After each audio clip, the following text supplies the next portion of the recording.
In fact, Trump went so far to say he's quote-unquote entitled to 5 seats in Texas. I imagine he's making similar calls all across this country. We know he called the vice president and sent him not to memorials of those that lost their lives in the floods in Texas, but sent him to Indiana, now running around the streets with the Secretary of Defense, Stephen Miller, in militarizing the streets of another great American city, Washington, D.C. So we're here at a moment with deep sobriety, recognizing that we need to reconcile this moment. But we're going to meet the moment not just with rhetoric, but through action.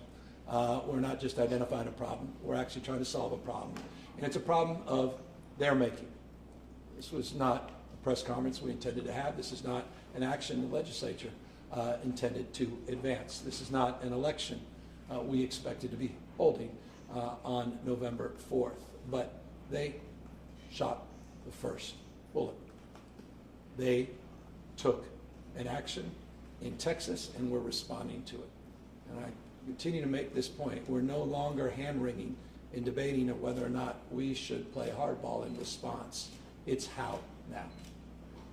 You just saw a few hours ago, this should put a chill to all of you that count on this research, National Institute of Health, hundreds and hundreds of millions of dollars of grants that legally were appropriated by Congress, that lower courts, federal courts, said you have no right, Mr. President, to reject and deny. The Supreme Court on a 5-4 decision, 5-4 decision, said no, Donald Trump has the right to do whatever the hell he wants. That same 5-4, you could have had a 5-4 decision had it not been for the Greg Abbott of his time, Mitch McConnell. They played hardball. We try to hold hands, talk about the way the world should be.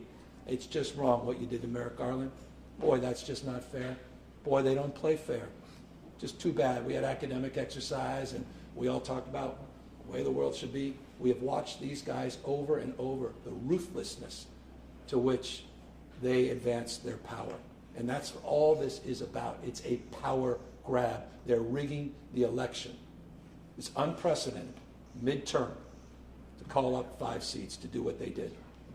And so the consequence of that is we can't just think differently. We have to act differently. And that's exactly what the legislature just did. So November 4th, a special election. And here's what's special about this election. It's the first time in U.S. history that the voters will decide for themselves. The voters will decide for themselves. Never happened in U.S. history. Spare me any moral or false equivalency of what they're doing in Texas.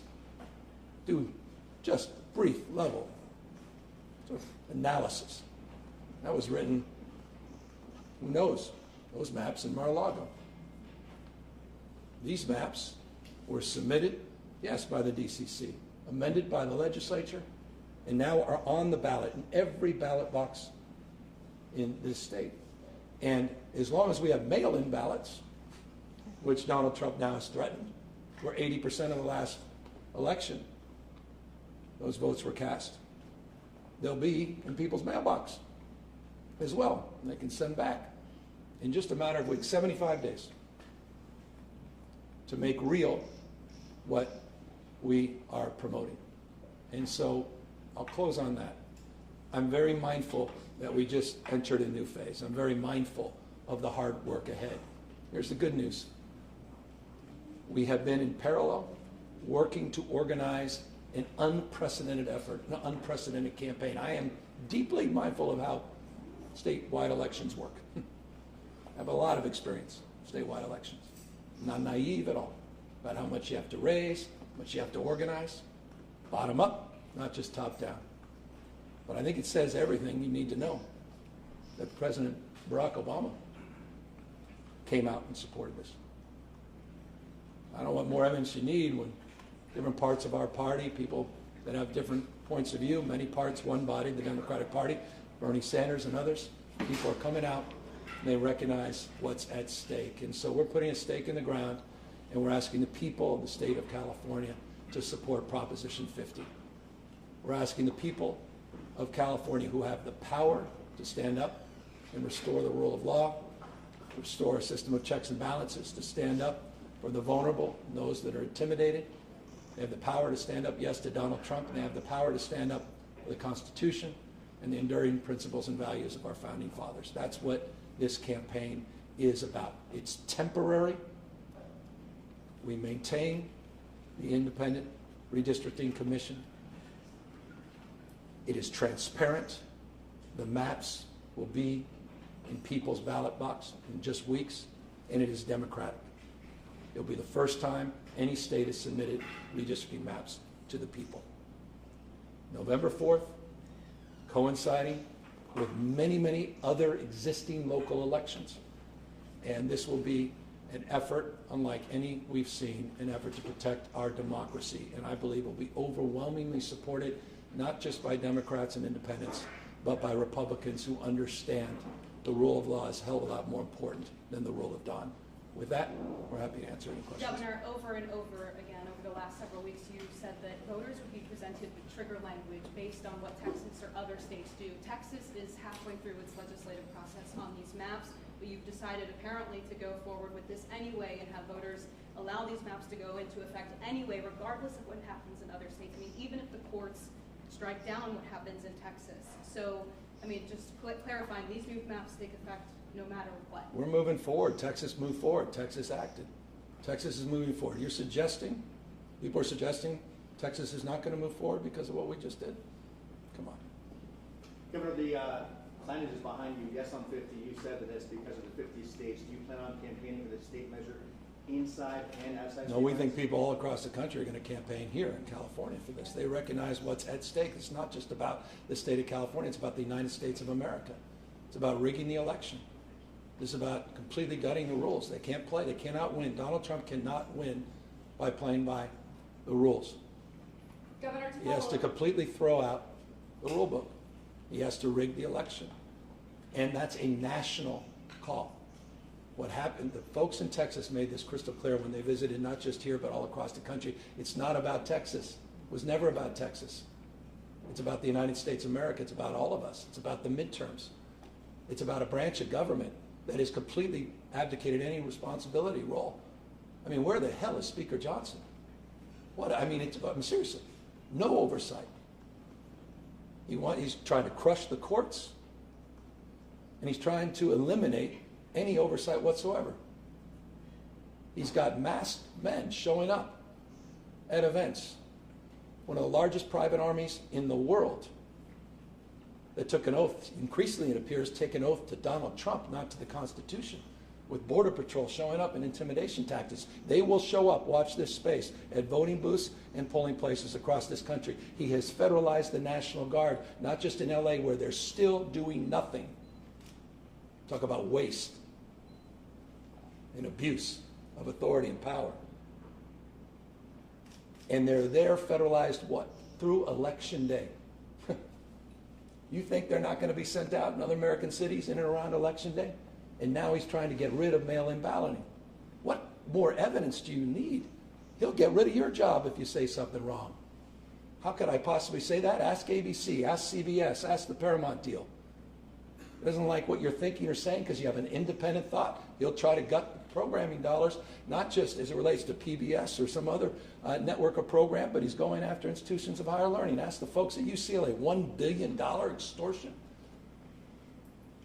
Look what he's doing. The Smithsonian, he's quite literally rewriting history. The United States of America today, he's rewriting history. Where the hell are you all? Why aren't we outraged about that? Censoring historical facts. It's happening right now in the United States. Wake up. So yes, I think everybody all across this country, all 50 states, are going to come out and support Proposition 50. Governor, you're emphasizing that this is going to a vote now, but a recent Politico report and poll shows that just 36% of California What was the question? approve of lawmakers doing the redistricting. Yeah, as we do. We're affirming the redistricting in this initiative. We're actually affirming. To persuade voters that the lawmakers should be doing the redistricting. Well, the good news is you're going to be updating that question with the actual polls that poll the actual ballot initiative. And there's overwhelming support for the initiative. Governor, what is the plan if voters reject this? Well, what I'm worried, and forgive me, what is the plan of voters? Look, we the people We're going to do everything in our power to win this thing, and we're giving the people. We trust the people of the state. We trust the people. They're obviously scared to death of them, in 1600 Pennsylvania Avenue. That's why he's rigging the system. They're scared to death of the people in Texas. That's why Greg Abbott would never submit this to the voters. We're going to do our best to make the case temporary, transparent, democratic case in response to what has just occurred and what likely will occur in other states over the course of the next few weeks. And failure is not an option. But what Have you called the on trigger? I'm sorry. Who drew the line? You said we, so. Well, the DCC, they submitted it to a portal. There were hundreds and hundreds of others that submitted ideas. The legislature made some adjustments, and then those maps are now appearing in your ballot box, and you can adjudicate whether or not you like those maps, whether or not you like this approach. What's that? Those names coming out. I mean, you said we, who was on that? Well, no, it went through a portal and a process, went through the legislative process, and that's a process completely independent of the governor. And what just went on the ballot was the maps that came through the legislature. It went through that process, very well-established process as it relates to maps that are very familiar in the state through the Independent Redistricting Commission. There's been thousands of hours of public comment, and so a very familiar set of maps that will be on the ballot. And again, that's about as transparent as any redistricting effort in U.S. history, period, full stop. Never have maps been submitted to the voters. Governor, to follow up on the trigger question, this is all hypothetical, of course, but what if the courts do strike down Texas maps? There's already allegations that they're violating the Voting Rights Act, engaging in racial gerrymandering. If our voters approve of these maps and then Texas is struck down, do our maps still? Well, no, I mean, is that process going to happen in November of next year? Maybe January 2027? It's hypothetical. Maybe they'll appeal it. Maybe they'll delay it. Maybe we'll go to the Supreme Court. Yeah, come on. We're not going to be played as fools. Texas is moving forward. We know what they're trying to do in Indiana. You've got the governor. I forgot he's still there. DeSantis in Florida. He now trying to get in. Missouri. I mean, come on. Well, Governor, have you called on other Democratic governors to follow your lead and do the same thing in I if think. the other red states jump in, I mean, isn't it a wash? Well, I guess we could just roll over and do nothing. We can just, they did 5. Well, we'll do nothing because we don't want India. I mean, come on. But are you Oh, encouraging hold other on. blue state governors to do the same? Let me. I'll answer a question. We are responding to what happened in Texas pretty clearly. That's the first thing I said.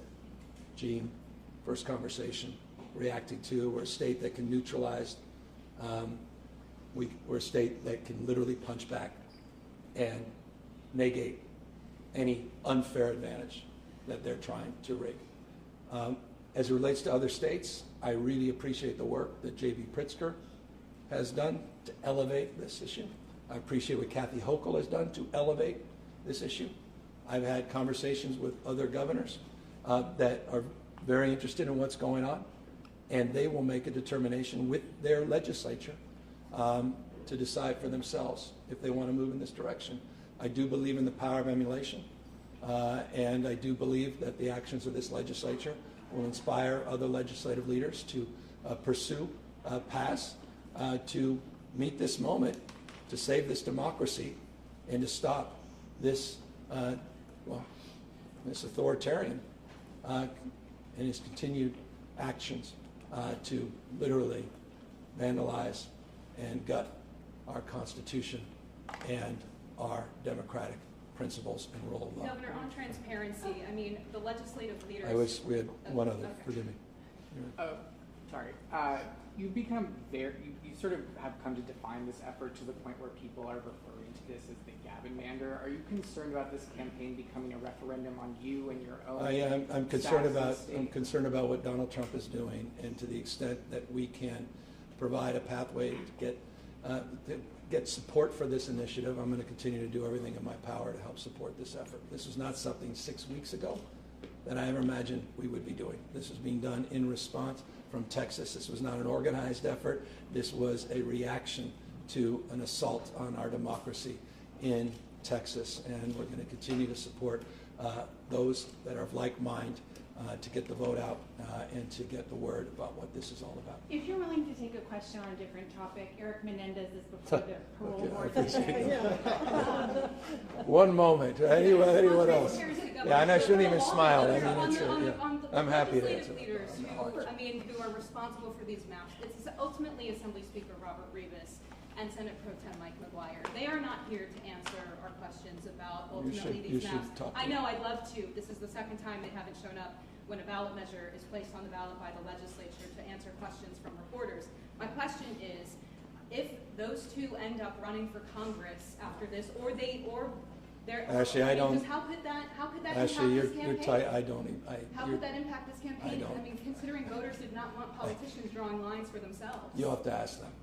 You have to ask them. What's For your, lawmakers up here, and are you committing to giving power back to the redistricting commission come the next decade, even if it means kicking Democrats out of their seats in Congress? This is a temporary effort. Period. Full stop. We're caught. Constitutional amendment that changes congressional maps in 26, 28, and 30 and reverts back in 30 for a traditional census. I'm advocating for that. I'm supporting that. I believe in independent redistricting. And in the initiative, it affirms not only support for an independent redistricting, it calls for a national independent redistricting. So I don't know what more evidence you need that that's what we're promoting. So from my perspective, as someone who just signed the maps and signed the special election, that's where I am. And I imagine the legislature is in the same place. what's your Alright, last message to question. Republican voters in California who are going to be about 10% of the congressional delegation when they're about 30% of voters or more? What's your message to them being, disenfranchised? And then they should speak up against their president and these authoritarian tendencies. They should be outraged by what Donald Trump has just done. Cause and effect, outraged by what's just happened with Greg Abbott and the Republicans in Texas. Governor, What can we expect from your campaign these next few months? It's going to be quick. Well, it's our campaign. It's a collective effort, and it's just hundreds of thousands of people have already contributed to this cause. It's extraordinary. I've never seen it. Honestly, I've been doing this a long time. Nothing I've ever experienced like this. People understand this is a 5-alarm fire. Governor, People understand what's at stake in this country, and people are showing up. I told you I had 15,000 people on a quick Zoom just a moment ago. It's just so it's a remarkable moment, and people are really energized to be for something, to stand firm, to advance something, to organize around something at a time when so many people feel powerless and scared. I can't even imagine. People say, well, you overstate the authority, this notion of authoritarian. Really? Maybe in my privileged position, that may be the case. But if you're a member of the Latino community in Bell, California, I don't think it, I know it. I've been meeting with folks down there, scared to death to go to school, to go to a family member's funeral, walk their dog, go to the grocery store. That's happening here in America right now. It's sick. So this is an opportunity to be for something and stand for something and advance something. On Eric Menendez, was there a decision with the parole board? Not that I heard of before. So I don't know. coming in here. Yeah, So the question you would have caught me without knowing that. So my understanding is he's in front of the parole board today, and his brother is in front of the parole board tomorrow. The parole board goes through an independent process, well established.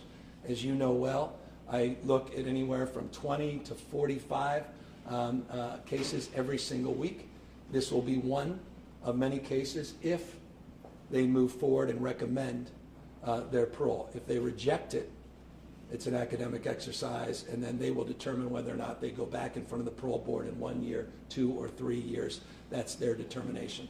I will make my determination based on the facts, well established. And as you know well, we don't accept every recommendation of the parole board. We look at each case, we'll send it back en banc, which means we'll send it back to a larger cohort of the parole board to take a second look if we have questions, or we'll simply reject on the basis of the facts. One thing I haven't done, and I think this is important, is I have not watched any documentary.